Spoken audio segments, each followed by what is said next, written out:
Welcome everybody to this event. We're really excited to have Michael Blumberg share with us some of his perspectives and point of view on installed base and the value of the installed base and how to really capture it. I've known Michael for many years now. As we all know, the world of installed base and people who really care about this in industrial manufacturing is relatively small.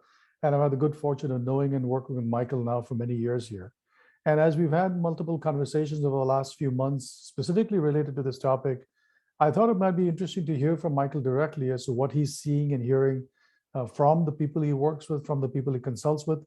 He is not just an advisor and consultant to many companies, industrial companies in the US and Europe, but he also has been a practitioner, having been CMO for a software company that deals in this industrial software space as well. And on top of that, Michael shared with me some interesting information that he's been kind of conducting some surveys on the side in terms of what people are thinking about, what the pain points are vis-a-vis install base. So I thought, you know what, this might be a perfect opportunity for us to bring Michael in here, give us an opportunity to share his insights with everybody else. And so therefore, without further ado, Michael, welcome. And thanks for taking the time today to share your knowledge and perspective with the rest of the gang here, and over to you. So let's turn this mic over to you. Thanks, Michael. Thank you, Vivek. It's really an honor and privilege to be here. Let me just advance the slide here. So we've got a great topic today. It's a topic that I'm very passionate about. I know Vivek's very passionate about. I'm sure many of you are very passionate about, and that's unlocking the value of the industrial installed base. What I'd like to start off with is a poll question. The question is, are you focused on either service revenue growth or driving service as an independent profit center? We hear so much discussion in the trade press and from analysts and other software vendors about this topic. There was a study done by WDR last year where they had identified that 58% of the respondents are focused on either one of these issues. What I'm really interested in is the audience today. Where do you fall out? So DJ, if you could show the poll question, please.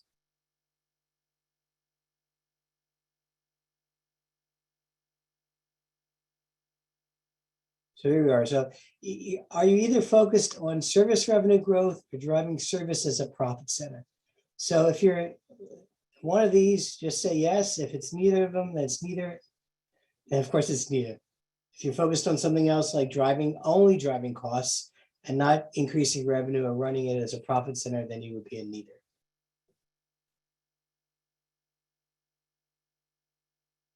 Just take a few minutes, think about where we are and where we're heading as service leaders, whether we're driving revenue growth or trying to drive an independent profit center for services.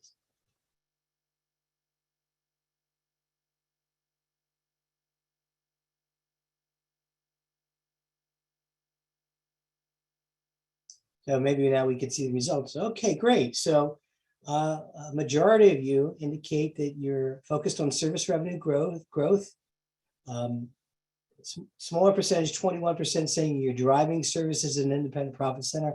I love to hear that. That's also something I'm passionate about and I've done a lot of work with, helping companies move from either a cost center to a profit center or from a revenue center to a strategic business unit or a profit center. Some of you said neither, so I guess you're here because you're interested in the topic and maybe you're thinking about moving into one of these directions in the future. So we can move on then. We'll close the poll out.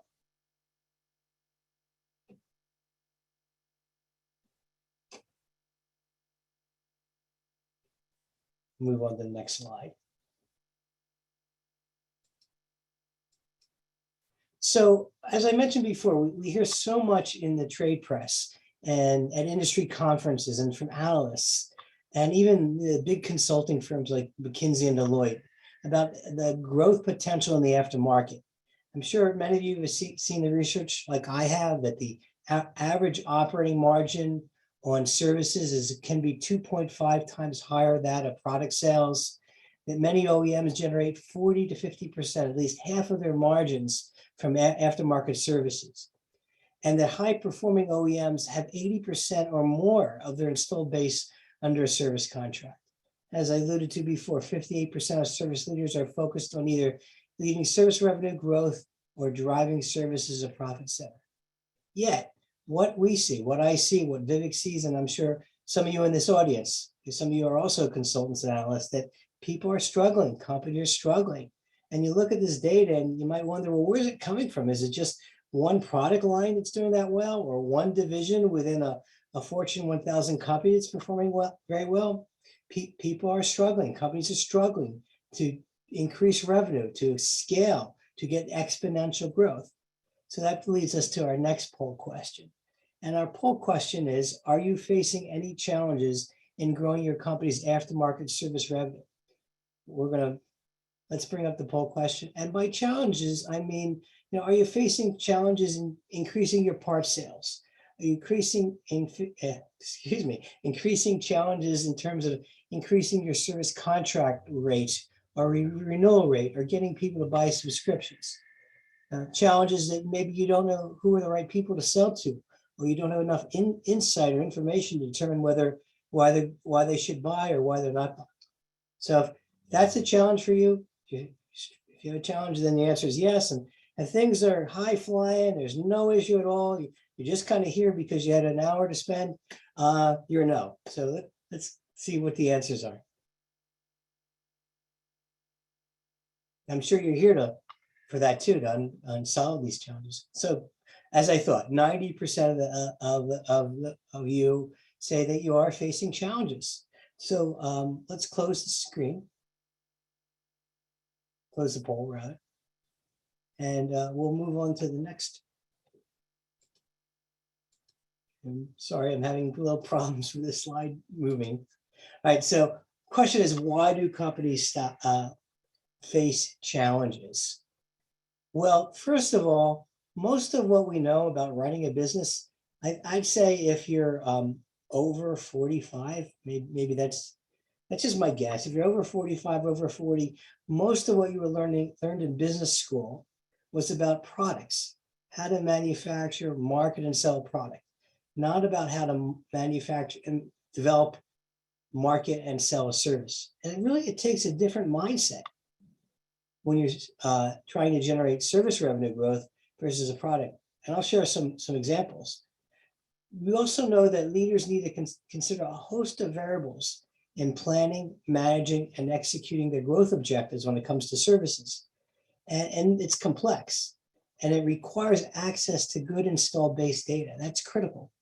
The problem for many people is that installed base data is not easily accessible. And as we know, data is important because data equals currency in all businesses, and especially in a service business. So what I want to do is I want to share you a comparison between a product business and a service business. So this first half of the chart is the theory of the firm. It was a theory that was put in place like in the late 19th century by an economist called Ricardo to help us understand how does a manufacturing business operate? What are the economics? So in this model, this product theory of the firm, there's one engine of production, the product production engine, and it manufactures goods. That's the reality that the marketplace sees. And in exchange for those goods, there's a payment that's made. And that becomes the finance function of the company. So we've got product production engine and we have a finance function. And one of the other interesting things about a product company is you can inventory, you can stockpile goods.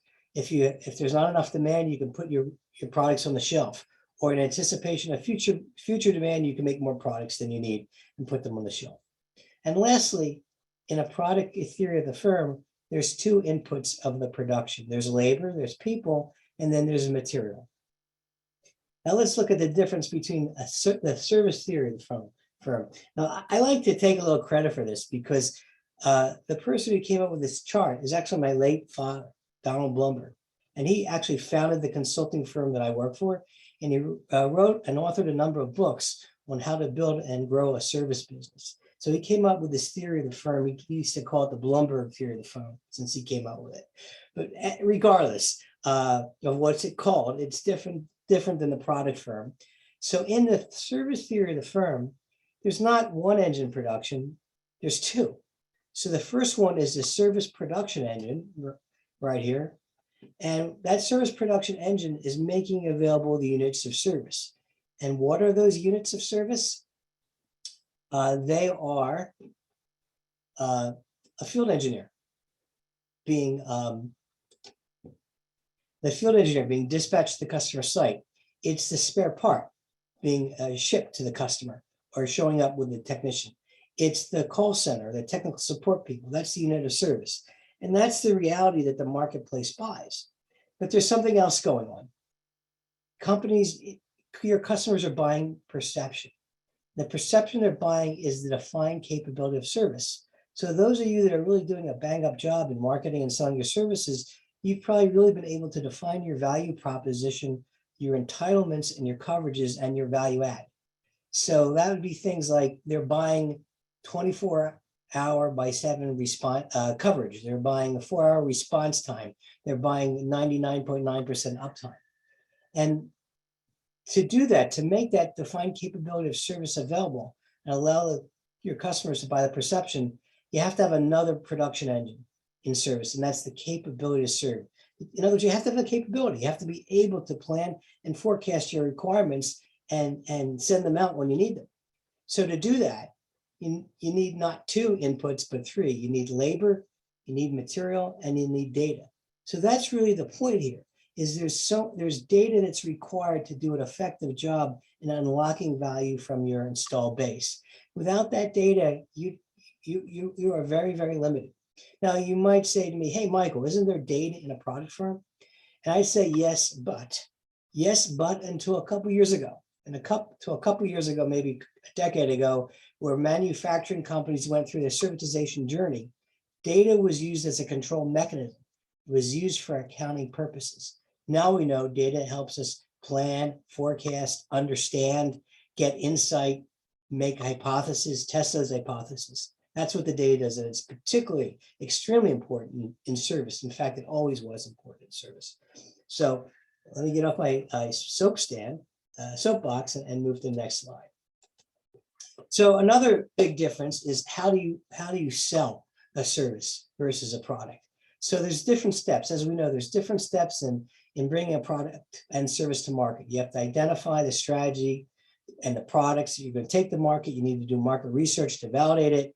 You need to develop a sales approach. You need to carry out that sales approach and eventually close the deal. And then you have to deliver. So the big difference is that in services, you look for perception. What's the customer's perception of what they're getting?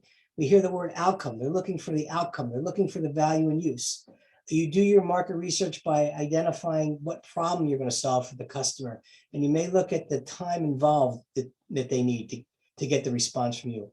And most importantly, it involves a very customized approach to looking at the needs and requirements of individual segments and individual customers to find out what they want and need, why they're not getting it, and how you can deliver it to them. And so in a nutshell, that's what service is. That's where you focus on the service, whereas in product, it's really about the form, fit, and function. You're looking at defining the product in terms of the form, fit, and function. Doing your research based on who wants this form, fit, and function. You're measuring reality. You're selling form, fit, and function. You're selling against competition versus in service, you're trying to eliminate the competition. So those are big differences, but it comes down to you really need to have a very in-depth knowledge of your customers. You need to have an intimate understanding of what they want and need and what their installed base looks like and why they're not buying. And there's just so many things we could query our installed base about to learn more about that we would need to do to sell a service, which isn't as necessary in product.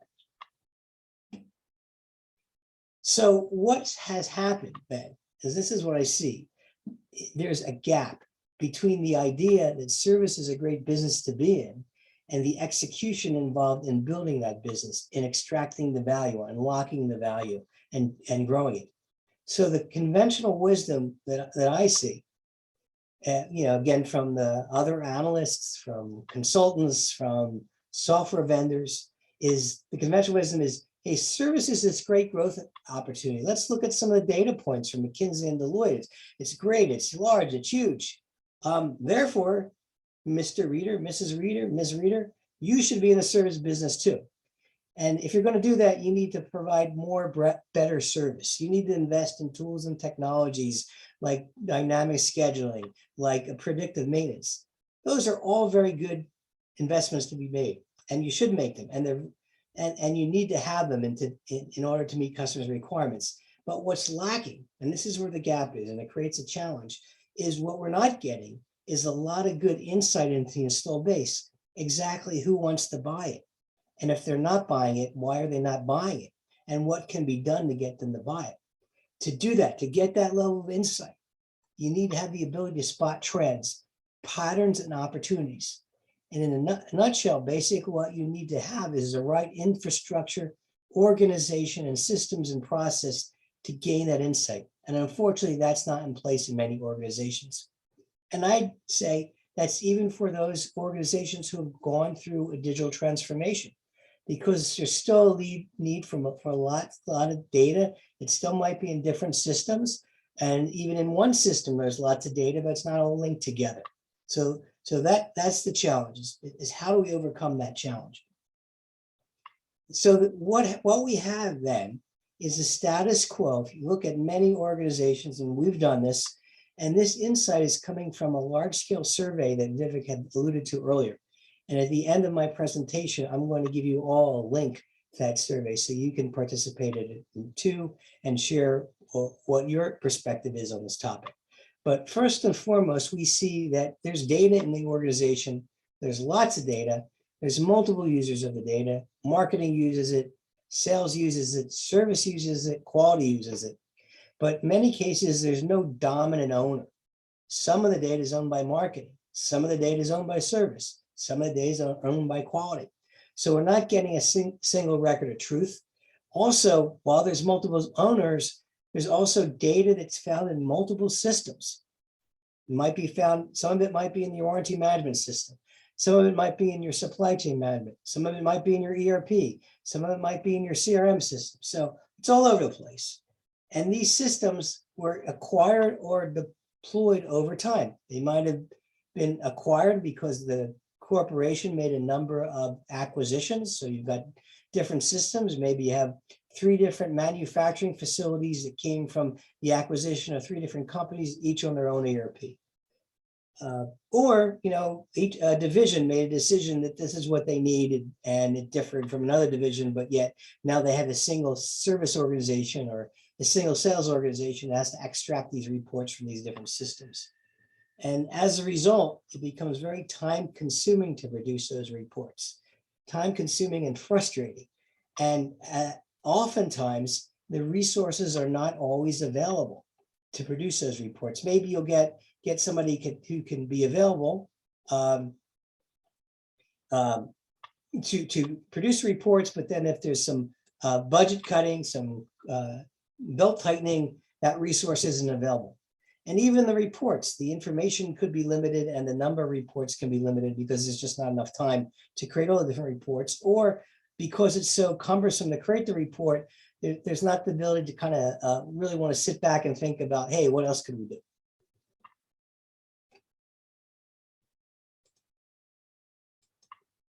So I talked about the number of different systems and databases. So this comes right from our survey. We're right in the middle of it. We have about 60 complete so far. What we found is about 29% of the companies we surveyed have 5 or 6 different systems. So almost 1/3 of the respondents say they have 5 or 6 different systems. And these are some really large companies, companies with $500 million or more in revenue. 41% say they have 3 to 4 different systems. So it's kind of validating my point. The proof is in the pudding that these different systems. And probably many of you already kind of know this intuitively. There's also quite a bit of time and effort involved in producing what I'm calling installed base analytics. This is data that's critical to managing, planning, and forecasting your financial performance across all domains like sales, cost, profitability. 45% of the people we surveyed said it's somewhat time consuming to produce these reports. 41% said it's extremely and very time consuming to produce a report. So if we add that up, it's about 86% of the respondents say it's at least somewhat time consuming. And indeed, some of the companies we spoke to where we did direct interviews said they might be spending 2 or 3 days a week doing this. And while that's not a lot, it adds up and there's other things they can be doing. So what are some of the other issues, challenges they find with managing their installed base data? Well, the top reason among 38% of the respondents was the implementation takes too long. It just takes too long to implement these reporting mechanisms, whether it's an Excel spreadsheet or a business intelligence tool. There's too many internal resources required to implement the tool. Just a lot of people, the IT department, your data analyst, your salesperson to implement it, service people to give their perspective, what they want, to give their requirements. And then once it is set up, sometimes many of the people we surveyed said it takes too long to produce the results. So those are the top 1 and 2 challenges. The third challenge is there's a tie, is it takes too long to analyze the data and spot the opportunities to generate revenue or improve performance. These reports are just not user-friendly, they're not flexible. And the support isn't always available, as I mentioned before. The resources may not be there. They might be working on other things, or they might be pulled off because there's no budget to keep them on board. And the value that's produced is inconsistent. It might be inconsistent from user to user, or just based on the data that's available at any time of the week, any day of the week. So what happens in effect, the limitations in your installed base data impact a lot of the KPIs that companies like yourselves might be trying to measure, like KPIs that help them reduce the cost of service delivery, KPIs associated with increasing parts sales, increasing service contract profitability, or providing channel partners with business intelligence to increase product or service sales. So by the way, I saw a number of people putting questions in the chat. We will address those questions at the end of this presentation. So I've shared with you the challenges. I think you can understand the frustration, the pain, the challenges people have with the data, getting the right data, analyzing it, getting the perspectives they need to unlock value, to deliver better customer experience and grow revenue. So within every problem, the problem I just mentioned, there's an opportunity. And the opportunity that I see is an install-based platform. Install-based platform is an industry-specific, purpose-built decision support system that aggregates, unifies, organizes, and analyzes install-based data. It also enables OEMs to obtain richer intelligence and deeper insight into the installed base in order to, what I said before, increase revenue, boost profits, and deliver an exceptional customer experience. So if you want to think about how install-based platform actually operates, one of the service leaders we spoke to said with an install-based platform, we can query our data, install-based data about just about everything. Now, if you think about it, we all know there's relationships and patterns of data. We have to have the ability to query and get those results to make use of it and to leverage the value that it produces. So here are some of the types of queries that that field service leaders tell us about what they can get and what they can do with this install-based platform. Well, one is a 360 view of customer accounts and locations. In other words, seeing where all your installations are, seeing those installations by the number of installations within a specific account, by the age of the equipment in the install base, and the make and model. Being able to get that level of data by service cost expenditures, not just what's our service cost in the aggregate, but by account, by product line, by what have you. Contract renewal opportunities at the same level of granular level of detail, at this precise level of detail.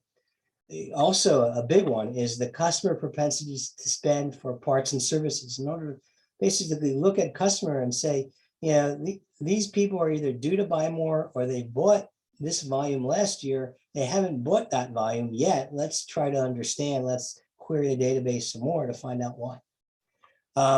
To identify need for additional training and audits and consulting, to determine the cost to serve a warranty or service contract. Again, not just in the aggregate, but on a precise granular level of detail by customer account, by equipment, by age of equipment, by brand, make and model, etc.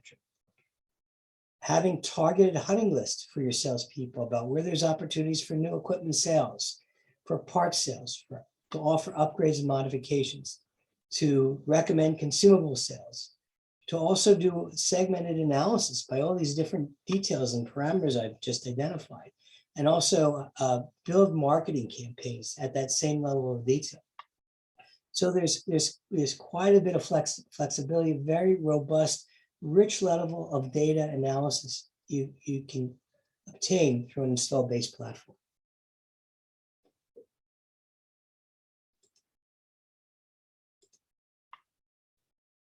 So as another respondent who we interviewed, another service leader we spoke to, said the value of having an installed base platform is that we get three things. First, we get an already developed data warehouse methodology. We don't have to spend any time, we don't have a learning curve trying to figure this out. Second, we get people who have experience in arranging the data against the warehouse. So again, quicker implementation, quicker time to stand up a solution.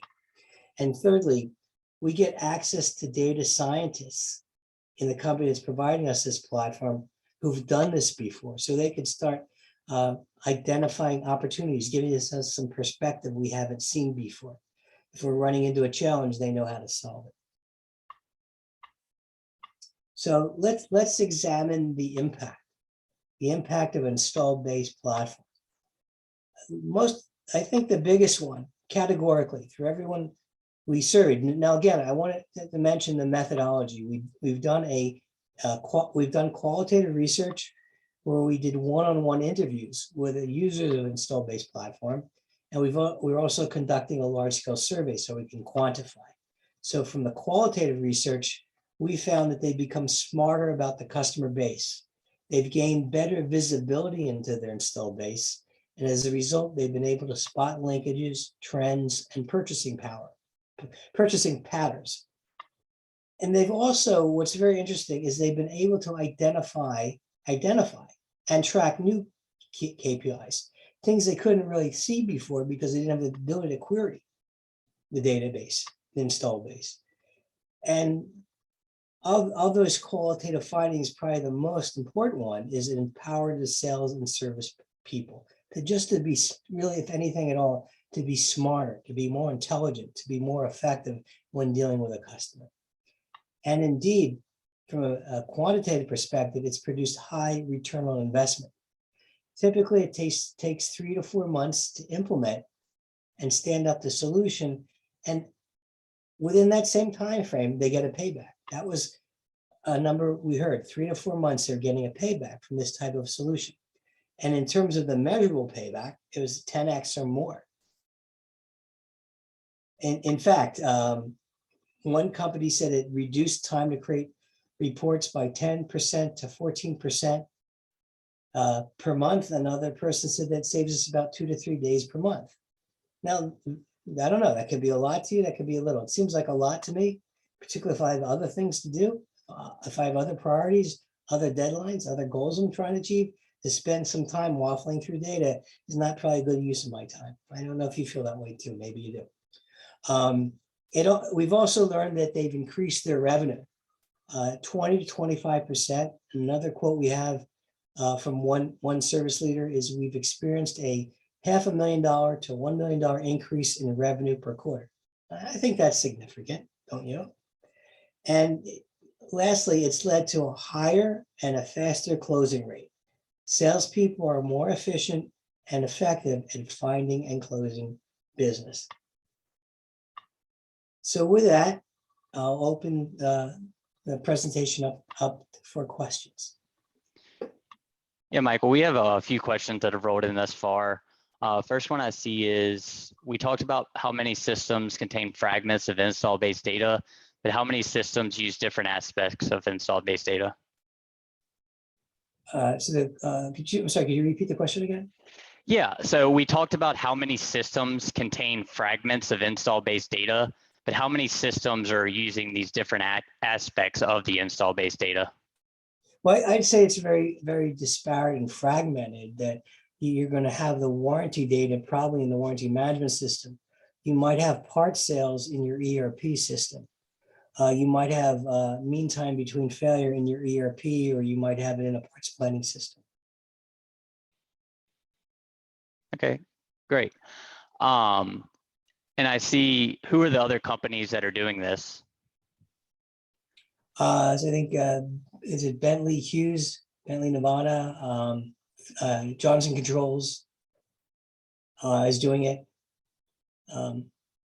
I think a good example was if you look at Entitle's website, some of the companies that are doing this. Yeah, and I could probably help answer that. So yeah, Baker Hughes, Johnson Controls, Trillium Flow, and yes, if you go to the Entitle website, there will be a list of companies that we work with under different verticals of the OEM space. I think is pronounced GEA, GEA. Support Pro is another one, part of Dervant. Yeah, yep. One more question I see from Jim Brown. Why would data warehouses not be a good solution for install-based data problems? Well, first of all, it just takes so much time to build these data warehouses, to map the data to the warehouse. And it just does not have the same amount of flexibility as an install-based platform. That's a purpose-built solution. Okay. Compared to the data warehouse, where there's quite a bit of work involved. And we have a few questions in the chat box. What type of system should we connect with to collect the data? Would maintenance data help to provide install-based visibility? Well, there's a lot. That's a big answer. I mean, that's a broad answer. It's a great question, a lot. And the big answer is any data about your installed base, which exists in different places. So yes, definitely maintenance data, but you might want to include installed base data. You might want to include where the part sales, to know the maintenance data may be in a different system than the part sales data. Maybe Vivek, who's intimately familiar, can give us some answers there. Yeah, I think it's a kind of a mix of systems, if you may, right? So maintenance data can come from a customer's CMMS or EM system. That's highly, highly valuable. We've done that actually with some of our customers, where we take the data from the 4 or 5 or 6 different systems that Michael's survey alluded to. Once we blend that together, we augment it with maintenance data from other systems, right? And so that's very normal. Or if you're an OEM, the maintenance data may come from some of the activity with your install base, and that's captured in a field service system or whatever. So we do absolutely like to get that information. The aspect of maintenance data that we are not bringing into Entytle today is classic error codes or machine data, IoT data that one wants to collect, but candidly, we're just not seeing sufficient volume of data to kind of make sense of it. And it's still, in many, many instances, it's still very experimental. So at some point, we're hoping that this IoT data sets are mature enough to allow us to kind of drag those into. But so those are all the different kinds of connectors that you can have in terms of bringing in data sets. Hopefully that answers the question. Sam Kleidman has asked a couple of questions. Sam, you asked 3 questions. One, will you get the deck? Yes, the short answer is yes. With Entytle, who owns the data? The customer always owns the data. We never do. We're just literally, as they say in the GDPR world, we are the processors of the data. And we provide the insights back to the customer through the use case, through the application we have, and or through integrations to their systems, but the customer always owns the data. The third question, the third comment you made, Sam, is this the reason SaaS is so popular? I think SaaS is becoming popular, Sam, for a couple of different reasons. I think one is this whole pain that people go through in terms of implementations. We're still seeing ERP updates and implementations going on for months, if not years at a time. I cannot tell you how often we come across that these days. So that is absolutely one big reason why. We also come across where people are still doing on-premise data warehouses, and those two take a lot of time. And one of the things that Michael alluded to in terms of data prep, people forget that data preparation is an extraordinarily large lift. And if you don't know how to do it, if you don't know how to kind of do it well, that also prolongs your implementation time. So in many cases, SaaS shrinks it because of some standard data models and prescribed data models that they have, but you do have to do some of the other investments. So Sam, it's a bit of a mixed bag on your SaaS question. So I kind of jumped the queue a little bit, Aaron, on answering Sam's questions, mostly because I saw these out there. So I'll turn it back over to you now, Aaron, for the other questions. Yeah, I mean, definitely, I agree with you, Vivek. The SaaS makes it a little easier to access the data, but there's still gaps. We've seen this, I've seen this in SaaS solutions. There's still limitations. Some of these people I spoke to as part of this interview, they were using SaaS, they were using Salesforce, they were using other SaaS solutions, but they still felt a need for kind of a solution that brings all this data together, disparate data, and even within SaaS, even within Salesforce, they have legacy databases out there, legacy systems. Hasn't captured everything. Great. I see one more question coming in, actually two more. These are both more towards Vivek and Entytle. First, how quickly do you populate the data from a standing start on a typical basis?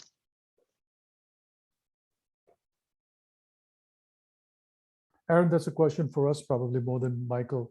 I think the populating the data into an install-based platform is anywhere from 6 to 8 to 10 weeks, depending on, if you go back to Michael's survey, if it's 3 or 4 systems, I'd say 8 weeks is not an abnormal time frame. If it is 5 or 6 systems, like we have seen some of our larger customers, it definitely will take us a good solid 10 to 12 weeks to stand the system up with data that's prepared, reconciled, organized, cleansed, and the insights that Michael referred to are being auto-generated out there. So I'd say a good range from 6 to 8 weeks to 10 to 12 weeks is the time frame we see. So hopefully that answers the question, Aaron. Yeah, and then 2 more questions. Is Entytle usually a service or sales tool? Great. The answer is yes, Sam. We started as originally a service tool, but we are seeing a majority of our customers also give access to Entytle through the CRM, which means a bunch of the salespeople get access to it, and therefore sales and service both are users of the tool. Great. And I see one more question, unless a few more come in. Who is using this in China? Is there any clients in China? Yeah. For Vivek. We do have customers whose divisions in China use our product. So we don't have a Chinese original equipment manufacturer as a customer, but companies with divisions in China are customers. Great. I believe that's the last question. So before we wrap up, I just want to let you know how to participate in the survey. We'd love to get your input. So there's a QR code here. You can take a picture of it now, or access it through the QR code. I've also provided you with the URL, and you'll get a copy of this presentation. Now, this survey closes next Friday, and the URL is www.surveymonkey.com/r/IB-platform. So I'm inviting you to participate in this, and you'll get a copy of results. We'll share the white paper with you. And I think there's been a few questions on will you get a copy of the deck? The short answer is yes. Joseph, you've asked it, Sam asked it, a couple other folks asked it. So we will, once this webinar concludes and we can get the link to the recording, that with this deck will go out, I think, probably, I'm thinking either tomorrow or Monday. Excellent. Well, listen, Michael, this was extremely helpful. Thank you very much. Those slides about the survey questions were insightful, especially to us in terms of trying to understand what's really happening. And for those of you from the phone who joined in during a lunch hour or other times, really, especially in the evening, and some of you calling from Europe, thank you for your time today. So good night, good evening in Europe and the rest of the world, and have a good rest of the day in the US for those of us who call in from the US. Again, Michael, thank you very much from all of us at Entytle. Michael's contact information is here, info at Entytle if you need information, and we'll all be in touch soon. Thanks, everybody. Bye-bye.